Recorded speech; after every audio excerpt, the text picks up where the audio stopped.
ഇത്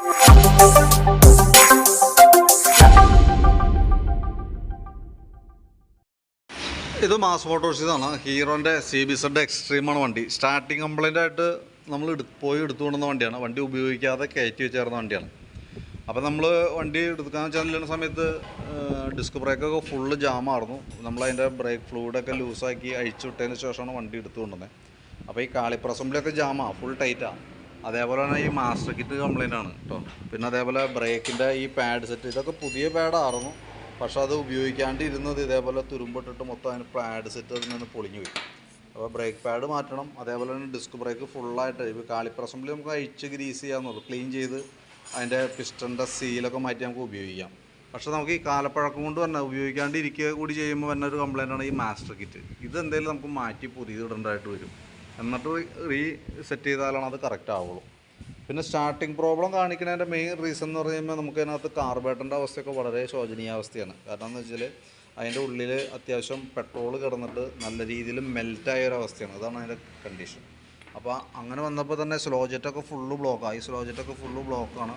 അതേപോലെ തന്നെ ഓവർഫ്ലോൻ്റെ ഫ്ലോട്ട് വാൽവൊക്കെ നല്ല രീതിയിൽ ജാമായ ഒരവസ്ഥയിലാണ് ഇരുന്നിരുന്നത്. അപ്പോൾ നമുക്കിത് ഫുള്ളായിട്ട് ക്ലീൻ ചെയ്തിട്ട് റീസെറ്റ് ചെയ്യാം. പക്ഷേ ക്ലീൻ ചെയ്താലും നമുക്ക് പ്രോബ്ലം വരാമെന്ന് വെച്ചാൽ ഓവർഫ്ലോ അല്ലെങ്കിൽ മിസ്സിങ് കാണിക്കാനായിട്ടുള്ള സാധ്യത വളരെ കൂടുതലാണ്.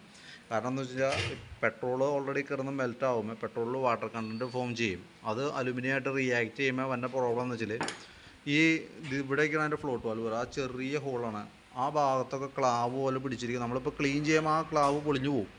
അപ്പോൾ അവിടുത്തെ സീറ്റിങ് പോയി കഴിഞ്ഞാൽ ആ കറക്റ്റായിട്ടുള്ള ഹോളിൻ്റെ ആ ഷേപ്പ് നഷ്ടപ്പെട്ട് കഴിഞ്ഞാൽ സ്വാഭാവികമായിട്ടും പെട്രോൾ ഓവർഫ്ലോ വരാനുള്ള സാധ്യത വളരെ കൂടുതലാണ്. ഇനി അതല്ല മിസ്സിങ്ങിൻ്റെ പ്രോബ്ലം നമുക്ക് ജെറ്റൊക്കെ ഒന്ന് ചേഞ്ച് ചെയ്തിട്ട് നമുക്ക് നോക്കാം. പരമാവധി മിസ്സിങ്ങിൻ്റെ കേസൊക്കെ നമുക്ക് അഡ്ജസ്റ്റ് ചെയ്ത് എടുക്കാം. പക്ഷേ ഈ ഓവർഫ്ലോൻ്റെ പ്രോബ്ലം വന്നാൽ പ്രത്യേകിച്ച് നമുക്ക് ഒന്നും ചെയ്യാൻ പറ്റില്ല. കാർബറേറ്റർ അസംബ്ലി ചേഞ്ച് ചെയ്താൽ തന്നെയാണ് അത് ക്ലിയർ ആവുള്ളൂ. അത് നമുക്ക് ചെയ്ത് നോക്കിയാലേ അറിയാൻ പറ്റുള്ളൂ സക്സസ് ആവോ ഇല്ല എന്നുള്ള കേസ്. അപ്പോൾ വേറെ നമുക്ക് ഓപ്ഷൻ ഇല്ല, നമുക്കൊന്ന് ചെയ്ത് നോക്കാം.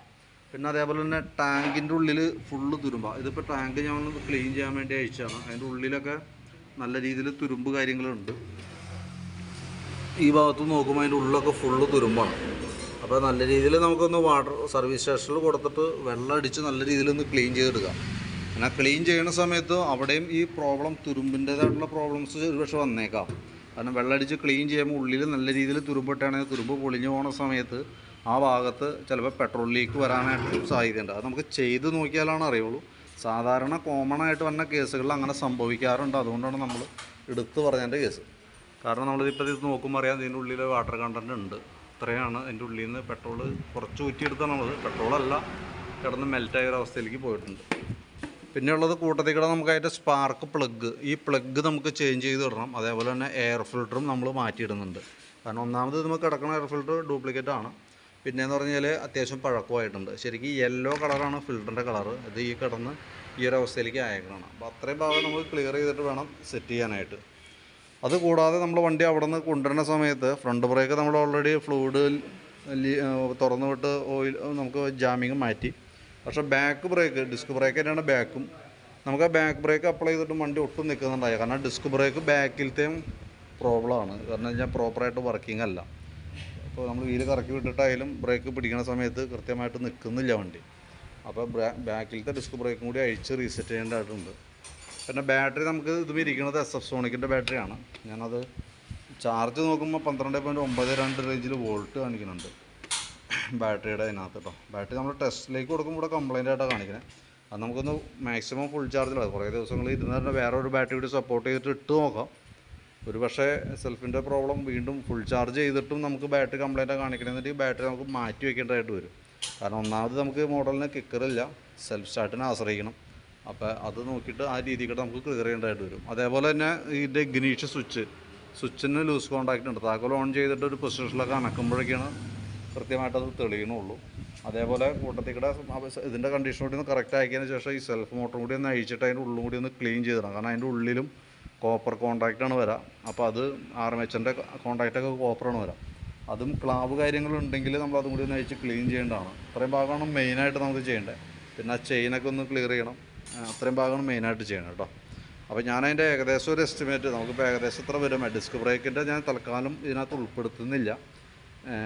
ബാക്ക് ഡിസ്ക് ബ്രേക്ക് തൽക്കാലം അതിനകത്ത് ഉൾപ്പെടുത്തുന്നില്ല. അതിൻ്റെ ബാക്കി നമുക്ക് കംപ്ലീറ്റ് ചെയ്തിട്ട് ഒന്ന് ഓടിച്ച് നോക്കിയിട്ട് വേണം നമുക്കത് അഴിച്ച് ചെക്ക് ചെയ്യാനായിട്ട്.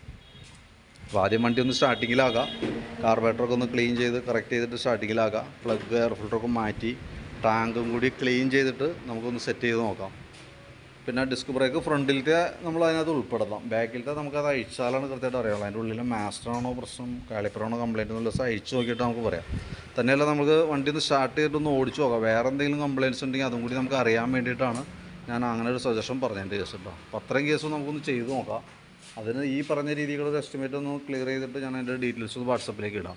വീഡിയോ ഒന്ന് കണ്ടിട്ട് നോക്കിയിട്ടൊന്ന് റിപ്ലൈ ഇടാം. അതനുസരിച്ച് നമുക്ക് വർക്ക് കംപ്ലീറ്റ് ചെയ്യാം. എന്തായാലും കാർബറേറ്ററിൻ്റെ ഭാഗമൊക്കെ നമ്മൾ ചെയ്യാണ്. എന്തെങ്കിലും വണ്ടി നമുക്ക് സ്റ്റാർട്ടിങ് ആക്കാണ്ട് വരില്ലല്ലോ. അപ്പോൾ അത്രയും ഭാഗങ്ങൾ നമ്മൾ ചെയ്യുന്നുണ്ട്. Carburettor, plug, air filter, tank cleaning ഒക്കെ ഓൾറെഡി നമ്മൾ ചെയ്യുന്നുണ്ട്. ഡിസ്ക് ബ്രേക്ക് ഫ്രണ്ട് ഡിസ്കിൻ്റെ ആയാലും ബാക്ക് ഡിസ്കിൻ്റെ ആയാലും പെർമിഷൻ കിട്ടിയിട്ടേ ചെയ്യുള്ളൂ. എസ്റ്റിമേറ്റിനകത്ത് ഞാൻ ഫ്രണ്ട് ബ്രേക്കിൻ്റെ ഉൾപ്പെടുത്തിയേക്കാം. ബാക്ക് ബ്രേക്കിൻ്റെ അഴിച്ചതിന് ശേഷം ഡീറ്റെയിൽ ആയിട്ട് പറയാം. വണ്ടി ഓടിച്ച് ടെസ്റ്റ് ഡ്രൈവ് ഒക്കെ നടത്തിയിട്ട് വേറെ എന്തെങ്കിലും കംപ്ലയിൻറ്റുകളൂടെ ഉണ്ടെങ്കിൽ ആ കൂട്ടത്തിൽ കൂടെ ഒരുമിച്ച് നമുക്കത് പറയാം. ഓക്കെ.